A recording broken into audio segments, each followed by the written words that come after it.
السلام علیکم ورحمۃ اللہ وبرکاتہ میرے پیارے دوستوں، آئی ہوپ آپ سب بہت خیریت سے ہوں گے۔ Thank you for watching my YouTube channel. ہم سب نبی اکرم حضرت محمد مصطفیٰ صلی اللہ علیہ وآلہ وسلم سے محبت کرتے ہیں، لیکن کیا ہم جانتے ہیں کہ اللہ تعالیٰ نے خود اپنے پیارے حبیب صلی اللہ علیہ وسلم کی شان اور خوبیاں کس طرح بیان کی ہیں؟ آج ہم اس خاص پیغام کو سنیں گے جو اللہ تعالیٰ نے خود اپنے نبی کریم صلی اللہ علیہ وسلم کے لیے بھیجا، جسے حدیث قدسی کہا جاتا ہے۔ جب آپ یہ صفات سنیں گے تو آپ کا دل اپنے نبی کی محبت میں مزید ڈوب جائے گا۔ اللہ سبحانہ و تعالیٰ نے اپنے نبی کریم صلی اللہ علیہ وآلہ وسلم کا تعارف کرتے ہوئے فرماتے ہیں، آپ صلی اللہ علیہ وآلہ وسلم گواہ ہیں۔ اے میرے نبی، ہم نے آپ کو گواہ بنا کر بھیجا، یعنی آپ اپنی امت کے اعمال کو دیکھیں گے اور آخرت میں گواہی دیں گے۔ ایک اور جگہ فرماتے ہیں، آپ میرے خاص بندے ہیں، مطلب آپ صلی اللہ علیہ وسلم خاص الخاص بندے ہیں اور اللہ تعالیٰ کے بھیجے ہوئے رسول ہیں۔ آپ کا نام متوکل ہے، میں نے آپ کا نام متوکل رکھ دیا کیونکہ آپ ہر معاملے میں مجھ پر ہی بھروسہ کرتے ہیں۔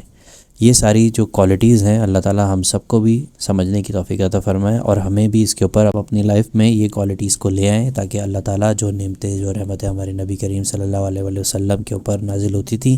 ہم پر بھی آنی شروع ہو جائیں۔ چوتھی جگہ فرمایا جاتا ہے، آپ پناہ دینے والے ہیں، آپ امتوں کے لیے پناہ اور ٹھکانہ ہیں، نہ شور مچانے والے ہیں۔ یہ حدیث قدسی میں ہے کہ آپ صلی اللہ علیہ وسلم بازاروں میں شور شرابہ نہیں کرتے تھے، اور آپ صلی اللہ علیہ وسلم پر وقار اور سکون کا انداز تھا، جو بہت ہی ڈیفرنٹ نرالا انداز تھا آپ صلی اللہ علیہ وسلم کا۔ آپ صلی اللہ علیہ وسلم برائی کا بدلہ ہمیشہ برائی سے نہیں دیتے تھے، بلکہ آپ صلی اللہ علیہ وسلم کے ساتھ اگر کوئی برا کرتا تو آپ کیا کرتے؟ آپ صلی اللہ علیہ وسلم معاف کر دیتے تھے اور درگزر فرما دیتے۔ یہ وہ شان ہے جو دشمنوں کو بھی دوست بنا دیتی ہے، اور یہ ہمیں اپنی لائف میں لازمی لانی ہے، یہ بہت امپورٹنٹ ہے۔ اللہ تعالیٰ نے یہ بھی وعدہ فرمایا ہے کہ میرا نبی دنیا سے نہیں جائے گا جب تک کچھ بڑے کام پورے نہ کر لے۔ گمراہی ختم کریں گے، آپ صلی اللہ علیہ وسلم کو اس وقت تک وفات نہیں آئے گی جب تک آپ صلی اللہ علیہ وسلم کے ذریعے تمام قوم کو سیدھے راستے پر نہ لے آئے اللہ تعالیٰ۔ ایک اور جگہ حدیث قدسی ایک پوائنٹ پہ بتایا گیا ہے، اندھی آنکھیں کھولیں گی، مطلب آپ صلی اللہ علیہ وآلہ وسلم کے ذریعے کافروں کی اندھی آنکھوں کو کھول دیا جائے گا۔ اندھی آنکھوں کا مطلب یہ ہے کہ بیچارے جو کافر ہیں اس وقت، ان لوگوں کو ایگزیکٹلی یہ لوگ ہم سے بھی زیادہ نیک ہیں ایکچوئل میں اگر آپ دیکھیں تو، لیکن ان کو آنکھوں میں اس وقت اندھیرے میں ہیں، یہ لوگ ان کو اندھیروں سے نکالنے والے نبی کریم صلی اللہ علیہ وآلہ وسلم تھے۔ اور ان کے بعد اب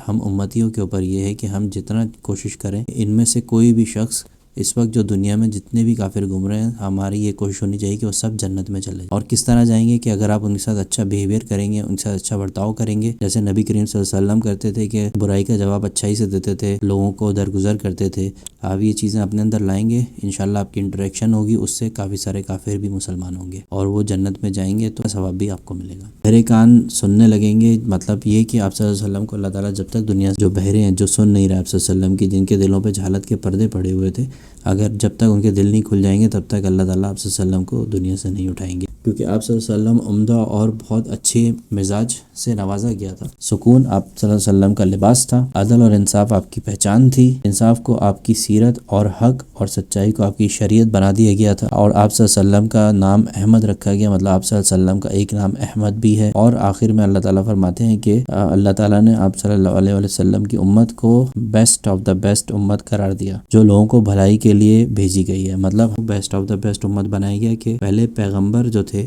وہ سارے نیک، مطلب لوگوں کو نیکی کی طرف بلاتے تھے، لیکن آپ صلی اللہ علیہ وسلم کیونکہ لاسٹ پروفٹ تھے، دنیا سے چلے گئے ہیں، تو ان کے جانے کے بعد اب ہم امت جو ہے اس طرح کا بنائے کہ ہم لوگوں کو نیکی کی طرف بلاتے ہیں، بھلائی کے کاموں کی ترغیب دیتے ہیں، اور جو اللہ تعالیٰ نے برائی کا کہا گیا اس سے روکنے میں لوگوں کو مدد کرتے ہیں، اندھیروں سے نکالتے ہیں لوگوں کو۔ ہماری کوشش یہ سارے کام اب ہمیں اللہ تعالیٰ نے ٹرانسفر کر دیے ہیں، کیونکہ ہم آپ صلی اللہ علیہ وآلہ وسلم کے بعد کوئی دوسرا پیغمبر، تو یہی کام پہلے حضرت موسیٰ علیہ السلام کو دیا گیا، حضرت عیسیٰ علیہ السلام کو دیا گیا، تمام پیغمبر جو بھی ہمارے انبیاء کرام ہیں، جتنے بھی 1,24,000 پیغمبر، ان سب کو اللہ تعالیٰ نے وہ کام دیا تھا نبی کریم صلی اللہ علیہ وسلم کے آنے تک۔ اور اب جب نبی کریم صلی اللہ علیہ وسلم لاسٹ پروفٹ تھے، وہ دنیا سے چلے گئے، تو اب یہ ساری ذمہ داریاں ایز اے امت ہمارے کو دی گئی ہیں، اور اگر ہم بھی اس کام میں لگیں گے، اچھی باتیں آگے پہنچائیں گے، تو اللہ تعالیٰ نے جو انعام آپ صلی اللہ علیہ وسلم کو دیے ہیں، جو اس حدیث قدسی میں بیان کیے گئے ہیں، انشاءاللہ وہ سارے انعام ہمارے اندر بھی ٹرانسفر ہونا شروع ہو جائیں گے، جس سے ہماری دنیا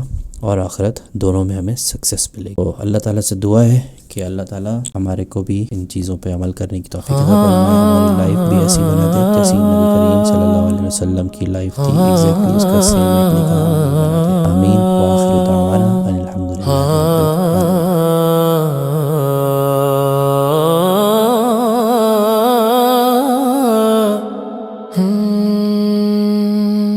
وأحسن منك لم تر قط عيني،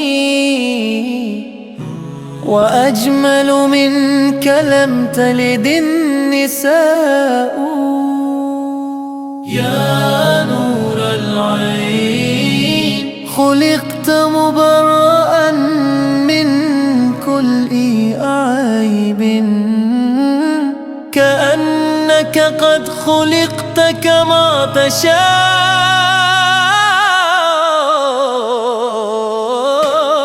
بهداك كمال الخصايا،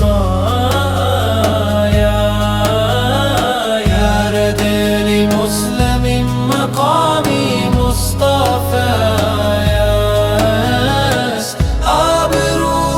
مازنامي مصطفى،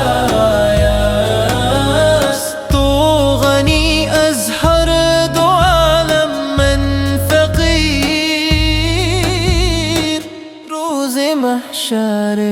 أذر غاية من پذیر، وأحسن منك لم تر قط عيني، وأجمل منك لم تلد النساء، خلقت مبرأ من كل عيب،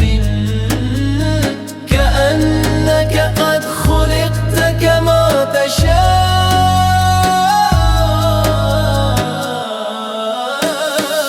بر حساب را تو بینینا گزی،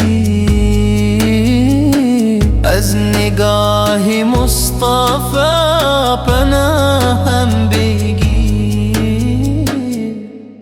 مصطفى